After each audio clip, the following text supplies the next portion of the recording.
नमस्कार साथियों, स्वागत है आप सभी का हमारे Khurana study official YouTube channel पर।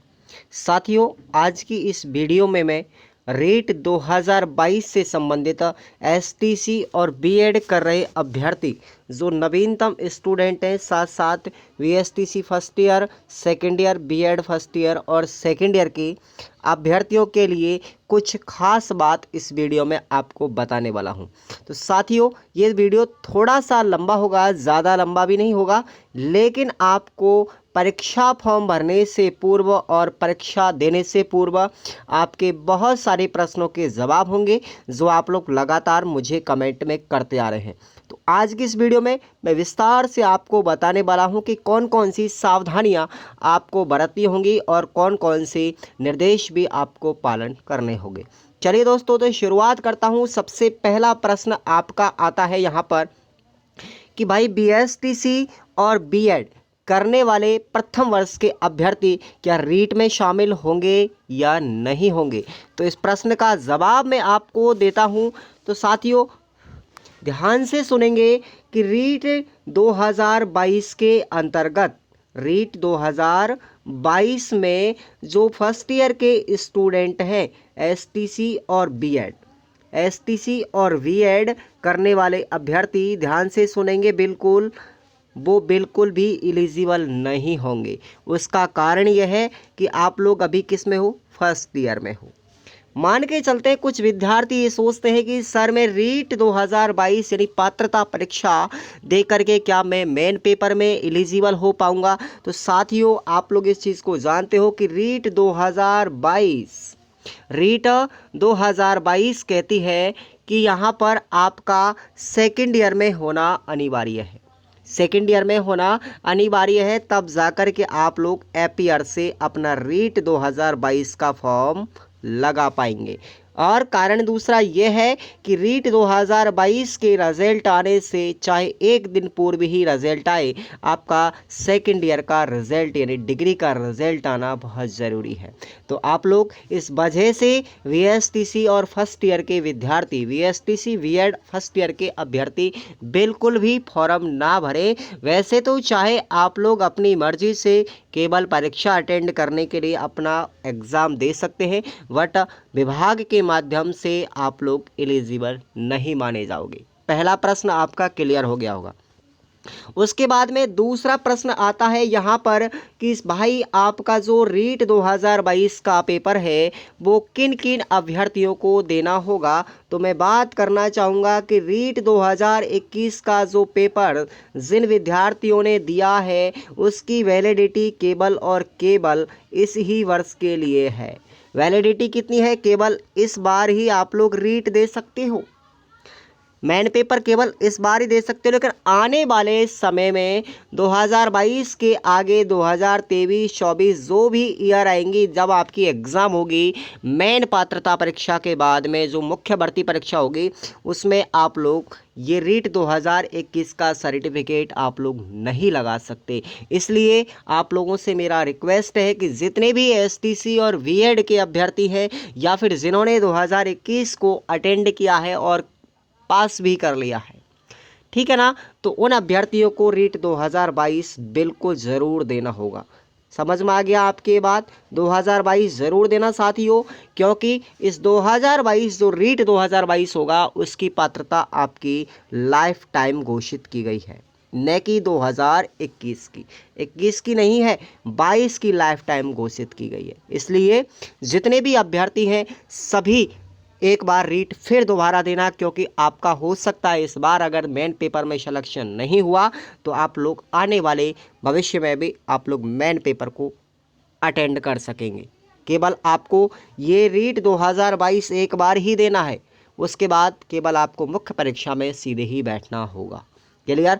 उसके बाद में आपका अगला प्रश्न आता है कि भाई रीट लेवल 1 और 2 इन दोनों पेपरों को कौन कौन अभ्यर्थी भर सकता है। तो यहाँ पर मैं बात करूँगा रीट लेवल 1 के जो अभ्यर्थी हैं, यहाँ पर आप लोग ध्यान सुनेंगे, रीट लेवल 1 में केवल और केवल वीएसटीसी वाले ही भरेंगे। केवल VSTC वाले ही भरेंगे। जिनके पास 12th प्लस VSTC हो वो केवल रीट लेवल 1 में ही पात्र माने जाएंगे। यहाँ पर रीट लेवल 1 में बीएड को बिल्कुल भी नहीं माना गया है। जिनके पास में बीएड कर रखा है और बीएड को लेवल 1 में बिल्कुल शामिल नहीं किया गया है, बिल्कुल बाहर है, तो केवल लेवल 1 में आपके STC धारी ही आपके एलिजिबल माने जाएंगे। उसके बाद रीट लेवल 2 की अगर मैं बात करूं यहाँ पर साथियों, तो रीट लेवल 2 का फॉर्म या कौन कौन परीक्षा दे सकता है, कौन कौन पात्र माने जाएंगे, तो आप लोग ध्यान से सुनिएगा। VSTC प्लस ग्रेजुएशन, जिसके पास में यूजी है, जिसके पास में VSTC और ग्रेजुएशन जिस विद्यार्थी ने कर रखा है वो विद्यार्थी याद रखेंगे आप लोग लेवल 2 का फॉर्म भी यानी एग्ज़ाम भी आप लोग दे सकते हैं, आप पात्र माने जाओगे। मेरी बात अच्छे से अगर आपको समझ में आ रही होगी साथियों, बिल्कुल वीडियो को लाइक करेंगे और अपनी इस वीडियो को अपने दोस्तों के साथ भी बिल्कुल शेयर करेंगे।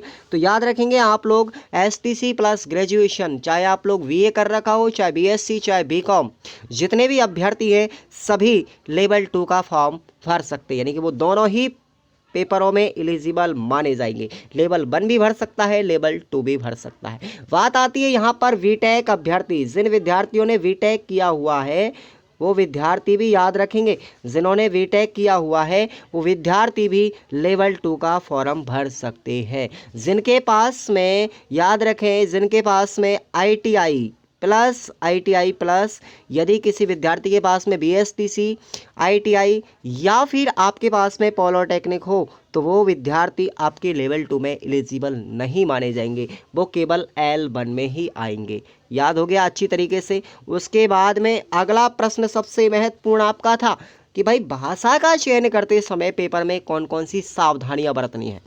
तो मैं बात करता हूं यहाँ पर लैंग्वेज चूज करने की। सबसे पहली बात, लेवल 1 के अंतर्गत अगर मैं बात करता हूं रीट में, तो आपको याद रखना है साथियों, बिल्कुल आपके वहां पर 2 पार्ट दिए जाएंगे। कितने पार्ट होंगे? 2 पार्ट होंगे, एक तो पार्ट 1 और एक पार्ट 2। यदि आप पार्ट फर्स्ट के अंतर्गत हिंदी लेना चाहते हैं, ठीक है, तो आप लोगों को देखो पार्ट 1 के अंतर्गत भी आपको हिंदी मिलेगा, आपको इंग्लिश मिलेगा, आपको संस्कृत मिलेगा, ठीक है ना। ये सब्जेक्ट आपको लेवल 1 में मिलेंगे, लेवल फर्स्ट खंड में मिलेंगे पहले भाग में। उसके बाद सेकंड भाग में आपको हिंदी भी मिलेगा, आपको इंग्लिश भी मिलेगा, ठीक है, आपको संस्कृत भी मिलेगा। तो आप याद रखना। अब आप लोग लेवल 1 की बात कर रहा हूँ केवल यहाँ पर मैं, यदि लेवल 1 में आपने पहले खंड में पहली भाषा कौन सी ले ली? हिंदी, तो इसके बाद आपको लेवल 1 में और कोई भी भाषा यानी जो आपका खंड फर्स्ट है, पहला पार्ट है, यदि आपने उसमें हिंदी ले लिया, ठीक है, सपोज दैट, तो आपको और सब्जेक्ट चूज नहीं करना है, आपको सीधे ही दूसरे पार्ट में आना है और लैंग्वेज दूसरी आपको चूज करनी है, या तो आप संस्कृत करेंगे या फिर आप लोग इंग्लिश करेंगे। पहली चीज़ आपको याद रखना है ये चीज़, आप एक ही पार्ट में 2 सब्जेक्टों को चयन नहीं कर सकते। आप लोग यदि फर्स्ट पार्ट में हिंदी लैंग्वेज लेते हैं तो दूसरे में आपको हिंदी नहीं लेना है। याद रखें एक विशेष बात, आपको दोनों पार्टों में समान सब्जेक्ट बिल्कुल नहीं चलेगा, वरना आप रिजेक्ट माने जाओगे। तो आपको पहले पार्ट में यदि आपने हिंदी लिया है लैंग्वेज 1, तो लैंग्वेज 2 में आपको हिंदी को छोड़ करके आप लोग इंग्लिश, संस्कृत या उर्दू ले सकते हैं। क्लियर, समझ में आ गया। और दूसरी चीज़ और मैं आपको क्लियर कर देता हूँ, यदि आपने पार्ट फर्स्ट में हिंदी लिया है यानी लैंग्वेज 1 आपने हिंदी लिया है, तो साथियों लैंग्वेज 1 की जो सब्जेक्ट होती है ना वो ज़्यादा सिंपल होती है, ठीक है। उसके बाद आपने इंग्लिश या संस्कृत कोई भी चूज कर सकते हैं। यदि कोई विद्यार्थी इंग्लिश से है, इंग्लिश लेना चाहता है पार्ट फर्स्ट में, कौन सा लेना चाहता है? पार्ट फर्स्ट में इंग्लिश लेना चाहता है, ठीक है, तो इंग्लिश पार्ट फर्स्ट में ले, सेकंड में आप लोग हिंदी को चूज करेंगे, ठीक है, क्योंकि आप लोग यदि इंग्लिश पार्ट सेकंड में ले रहे हैं, लैंग्वेज 2 इंग्लिश ले रहे हैं, तो बहुत टफ आती है। आप लोग याद रखना, आप लोग प्रीवियस पेपर उठा करके देखेंगे तो आपको लैंग्वेज 1 यदि इंग्लिश चूज करना चाहते हैं तो लैंग्वेज 1 इंग्लिश आपकी सिंपल आती है, ठीक है ना। उसके बाद आप लोग लैंग्वेज टू हिंदी या संस्कृत, उर्दू, पंजाबी कोई भी सेलेक्ट कर सकते हैं। तो ये विशेषकर आपको ध्यान रखना है। ये जो चीज़ें मैंने आपको बताई हैं ये साथियों आपको बहुत ज़्यादा काम आएंगी आगे चल के, ताकि आप लोग कोई भी परीक्षा देते समय, भाषा का चयन करते समय, पेपर को सेलेक्ट करते समय, सब्जेक्ट का चयन करते समय, पेपर में एग्ज़ाम दे रहे हो तो आप लोग उस समय पर अपनी गड़बड़ियाँ बहुत देखते हैं। कुछ विद्यार्थी इसी रीज़न के कारण बाहर हो जाते हैं। उसके बाद में मैंने आपको बताया था कि लेवल 1 हो चाहे 2, ठीक है, लेवल 1 हो चाहे 2, प्रथम वर्ष के अभ्यर्थी बिल्कुल भी एलिजिबल नहीं माने जाएंगे। प्रथम वर्ष के अभ्यर्थी बिल्कुल फॉर्म ना भरें। उसके बाद सेकेंड ईयर के जो अभ्यर्थी है, ठीक है, चाहे वो वीएसटीसी हो चाहे बीएड हो, चाहे बीएसटीसी हो चाहे बीएड, समझ में आ गया। बीएड वाले लेवल 2 में जाएंगे, एसटीसी वाले लेवल 1 में जाएंगे। एसटीसी के साथ में यदि आपका ग्रेजुएशन भी हो रहा है, मैंने आपको बताया था, तो वो लेवल 1 और लेवल 2 दोनों में एलिजिबल माना जाएगा। क्लियर। और याद रखें साथियों, बीएसटीसी सेकेंड ईयर को तो बिल्कुल एलिजिबल माना गया है। आप लोग सेकेंड ईयर वाले बिल्कुल भी इस बार मत चूकना, आपको रीट के साथ साथ मुख्य परीक्षा में भी शामिल किया गया है विभाग के द्वारा। तो ये जानकारी मैंने आपको विशेष तौर पर देने के लिए, जिन विद्यार्थियों को अभी तक इस चीज़ के बारे में नॉलेज नहीं है साथियों, तो वो वीडियो को लाइक करके एक बार फिर से पुनः दोबारा देखेंगे तो आपको और भी अच्छे से समझ में आ जाएगा। समझ में आ गया मेरी बात आपको? तो आप वीडियो को लाइक कर देंगे और अपने साथियों को भी ये वीडियो शेयर कीजिएगा, क्योंकि हमने एक पिछला वीडियो और डाला था सिलेबस के आधार पर, और उस वीडियो में आपको मैंने इतना शानदार सिलेबस के बारे में बताया है, मुख्य परीक्षा प्लस रीट दोनों को एक साथ कंपेयर करके। अब वो वीडियो भी देखेंगे तो आपको सारे डाउट क्लियर हो जाएंगे। चलिए साथियों, नमस्कार, मिलते हैं अगले वीडियो के साथ में। तब तक को और मैं अच्छी अपडेट आपको दूंगा और अच्छी जानकारी नेक्स्ट वीडियो में आपको हम देते आएंगे। तो जितने भी रीट की अभ्यर्थी हैं सभी वीडियो को लाइक कर देंगे, शेयर कर देंगे और चैनल को सब्सक्राइब करके रखेंगे। यदि आप लोग वीएसटीसी कर रहे हैं तो साथियों आपके लिए एक और बेहद महत्वपूर्ण जानकारी आपको बता दें कि वीएसटीसी फर्स्ट ईयर और सेकेंड ईयर से रिलेटेड जितनी भी आपकी इंटर्नशिप की डायरियाँ होंगी उन सभी का आपको कोर्स भी हमारे यूट्यूब चैनल के माध्यम से पीडीएफ के द्वारा आपके व्हाट्सअप नंबर पर प्रोवाइड करवाया जाता है। और उसका चार्जेबल है साथियों बिल्कुल 79 रुपीज़, जो हर व्यक्ति आसानी से दे रहा है। 2000 प्लस स्टूडेंटों तक हमारी डायरिया अब तक अवेलेबल हो चुकी, राजस्थान की हर कॉलेज के अभ्यर्थियों द्वारा पसंद की गई हैं। तो हम धन्यवाद देना चाहेंगे उन अभ्यर्थियों को जिन्होंने हमारे डायरियों को खरीदा और पसंद भी किया। तो साथियों उन्होंने बहुत ज़्यादा शेयर भी किया है आपस में। तो आप लोग ये कोर्स परचेज़ कीजिएगा। वैसे आपको यूट्यूब चैनल पर कोई भी ऐसा यूट्यूब चैनल नहीं मिलेगा जो आपको इतनी सारी फैसिलिटीज़ और इतनी सारी सुविधा और कोटेशन आपको प्रोवाइड करवा सके। तो साथियों चैनल को जरूर सब्सक्राइब कर लें। हमारे आने वाली जितनी भी वीडियो होंगी आपको बेहद ही हेल्पफुल मिलेंगी। धन्यवाद।